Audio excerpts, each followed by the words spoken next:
All right, folks, welcome to part 2 for the presentation on Odysseus, according to Britain, the Key to World History.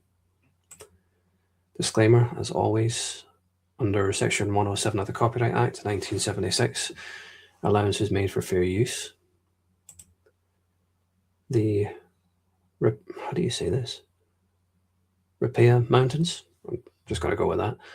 Norse traditions mention giants who lived in Norway, Cimmerians west of the Ripea Mountains. In the view of Homer, the Aeolid island was Shetland, and this is supported by Odysseus' voyage from Orcus in the Orkney region and onward to Old Aeolus Island in Lake Triton. Homer's works. The Pelasgic Aeolids formed colonies in many parts of Asia, and their connections show them to have been the Uranids, Phoenicians. Few lovers of Homer's works have considered seriously his immortal descriptions as a geographical factor. What serious truth lay behind his accounts? Boreas. He makes Aeolus give Odysseus the 4 winds in a bag, allied to the idea that Boreas concealed the north wind in a cave, and behind it was the suggestion that Aeolus Island, part of Crete, a region of strong winds. The sound of Yell.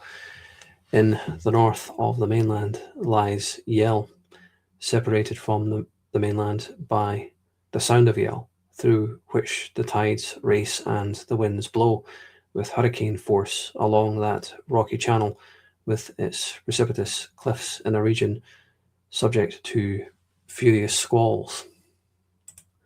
Yell Caves. That this dreaded stretch of sea was known and feared in prehistoric times is indicated by the unusual number of cairns, ancient burial places, together with the remains of shrines erected by those who escaped a watery grave. There are in the Yell area many caves in whose depths the winds may be said to lie captured and hushed. King Idomeneus. Odysseus, disguising himself to his wife Penelope, describes how, when on his way to Troy, her husband was driven by stress of weather to seek shelter at Knossos, where he called on King Idomeneus, one of the heroes who fought on the side of Agamemnon against Troy, to whose action was attributed Crete's later disasters. Lyric. Cowper's rendering of the dangerous entrance to Knossos, quote, the storm his barks bore into the Amnisus for the cave of Elithia, a dangerous port, and which with difficulty he attained. This city may conjecturally be Lyric, where the sound has a difficult entrance for sailing ships.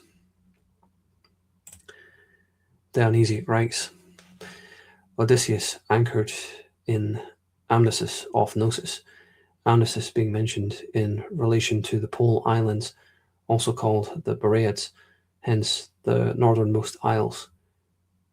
Priscian also gives them the names of Nessides or the Ivy Islands, Ivy being sacred to Dionysus.